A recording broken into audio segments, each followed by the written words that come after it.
Hi folks, Canadian Prepper here. This is going to be one of the most substantial prediction videos that I have made in some time, and I'm running at like a 95% confidence level that what I'm about to tell you today is actually what is occurring, and everybody has it wrong. The alternative media talking heads, the political pundits, the media commentators, the geopolitical analysts, nobody is putting these pieces together. But I'm going to share this perspective with you, so please sit with me for a few minutes to allow me to explain myself, because there's a lot to condense here, and I can't guarantee I'm going to be able to captivate and hold your attention for that long. You just have to listen and hear me out. Now, get this. This Kharkov retreat from the Russians. If you don't know what has happened, Kharkov is the second largest city in Ukraine. The Russians recently were supposedly defeated in Kharkov. Really, this was a strategic retreat. I don't even think there was a lot of bloodshed, to be brutally honest. But they're calling it a stunning victory and all of these other things. And this is exactly what the Russians want people to think. Let me explain, okay? So, within 24 hours of Kharkov being abandoned by the Russian military in a very systematic and swift and efficient manner, the electricity to Kharkov and the critical infrastructure has been taken out. The thermal power plant there has been taken out. They now have, it's blacked out, okay?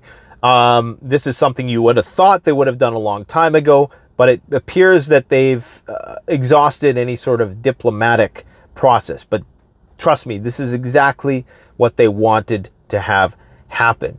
Now, when you are committing billions in weapons and manpower to a conflict like this, and you are from the country who, up until the computer beat, Kasparov, you had some of the best chess players in the world.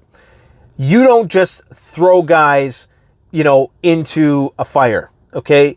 In conventional maneuver warfare, you have to be strategic. The goal is to outflank the enemy, to use misdirection, to use trickery in order to get the upper hand. And sometimes that means trying to convince your opponent that they in fact have the upper hand and they have the advantage when they have actually walked themselves into a trap. And that is what I think has happened here. There's two motivations for why the Russians made this strategic retreat. A lot of people are saying, oh, well, the Ukrainians were doing a fake out in Kherson, which is in the south, and they lost several thousand guys to act as a diversion for the real offensive that they had planned in the east. But they have been talking about this for the longest time. Now, you don't think, with the expert level chess players that Russia has, that they didn't think that the whole southern thing was a diversion? You don't think that they have human intelligence on the ground that can see these things coming? Of course they did. Now look at what the fallout is. A lot of people are saying, oh, this is bad for Putin. His approval ratings have gone down. That is not what is happening. And if anything, even if that is happening, the fix for that is exactly what he wants, which is to call for a general mobilization of the Russian military and the all-out declaration of war. And now he is virtually absolved of responsibility, because it's all of these right-wing bloggers within Russia.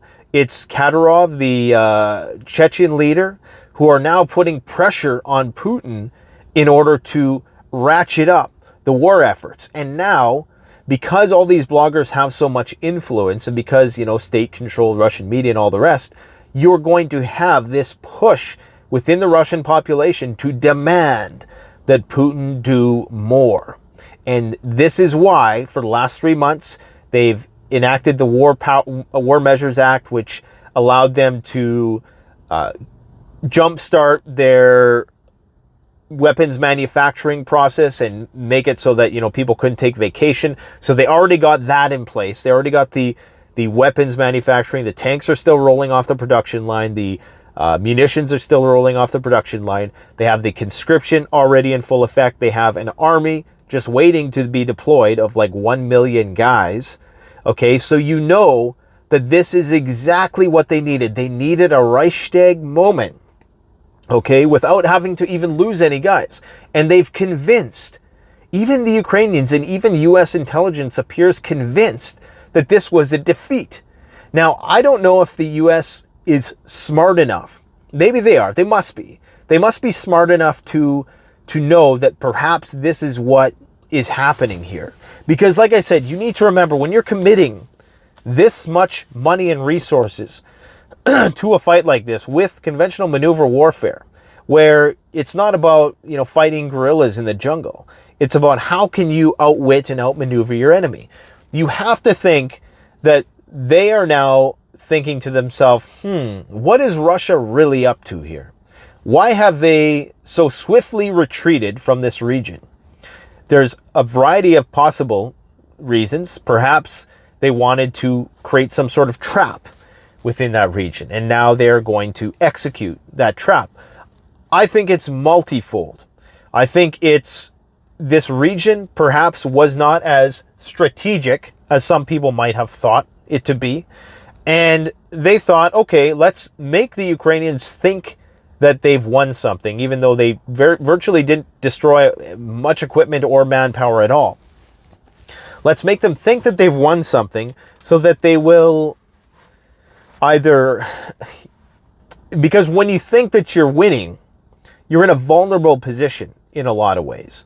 Now, some people might say, no, the morale boost was a big blow to Russia and that it wouldn't have been worth such a fake out. But I disagree, because when these bloggers and the state-sponsored media is now saying we need to do more, and they're putting the pressure on Putin, making Putin look like the moderate, which by some people's standards he is compared to a lot of the more hawkish people within the Duma and the Kremlin. But this now makes it easy for him, because now he basically has a blank check. Now basically they can jumpstart the war machine and do the full-scale mobilization that they probably need to do in order to really start to make some progress in the war. Now, the reason why they haven't done this up until this point, and the reason why they're, I think, trying to be a bit more tactical with respect to this designation of a special military operation, that's not for the world. That's not for, the Ukrainians that they call it that.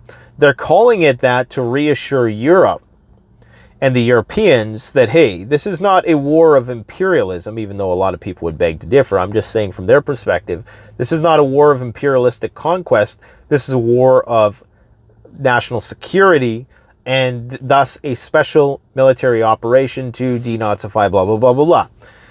So if they were to declare all-out war, which they may well do now, that is going to really put the fear into the Europeans that this is a war of conquest and a war of imperialism. And of course, that would increase the pressure from Europe, whether that be in the form of sanctions or support for Ukraine. Now that Ukraine has won this little fight, if you want to call it that, because it wasn't really a fight, now that they've taken back this territory, this is what the Western countries needed in order to justify all of the support and military aid that they've providing them. And so this looks good. This looks like, oh, the Ukrainians have a chance of winning.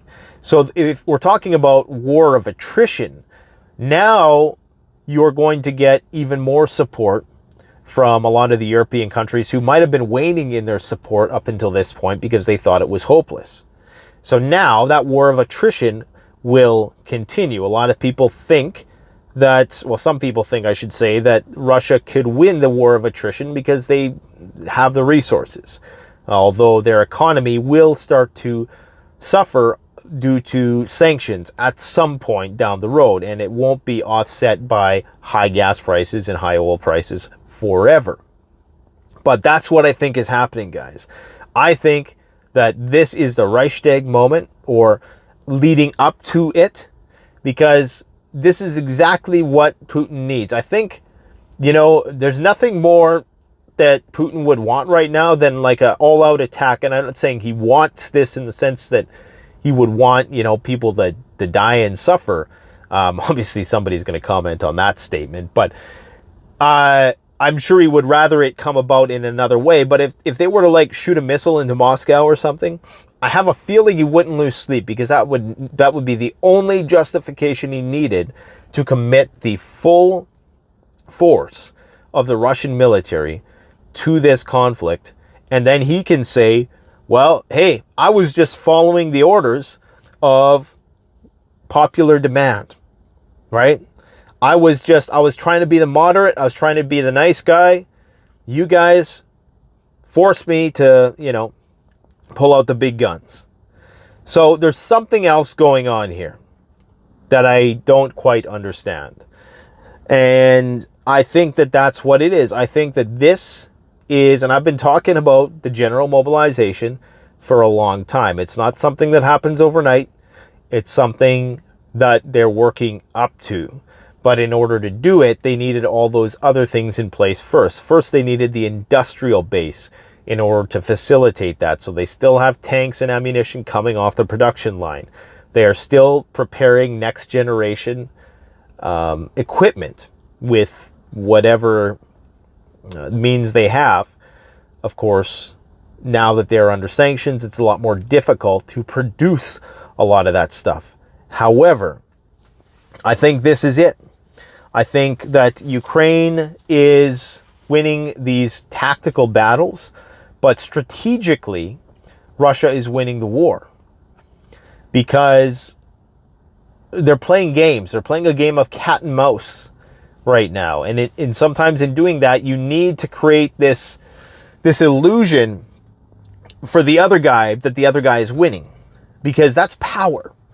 Think about it. When you can convince your opponent that he's winning, and really you are moving him into a position where he is more vulnerable, that's power. So I think we need to be more imaginative with respect to how we are conceptualizing some of these moves, because unlike different types of war where you have a superpower like the United States who has full spectrum dominance over the skies, and they're just fighting guys who are hiding in the jungle or in caves or something like that, this is much different. You have to use trickery. You have to think many, many moves ahead, and sometimes that means making a sacrifice temporarily, okay, in order for winning the broader war. Anyways, guys, I gotta let you go. We're gonna be doing a update video with all the day's news a little bit later in the day, but let me know what you think about that. Canadian Prepper out.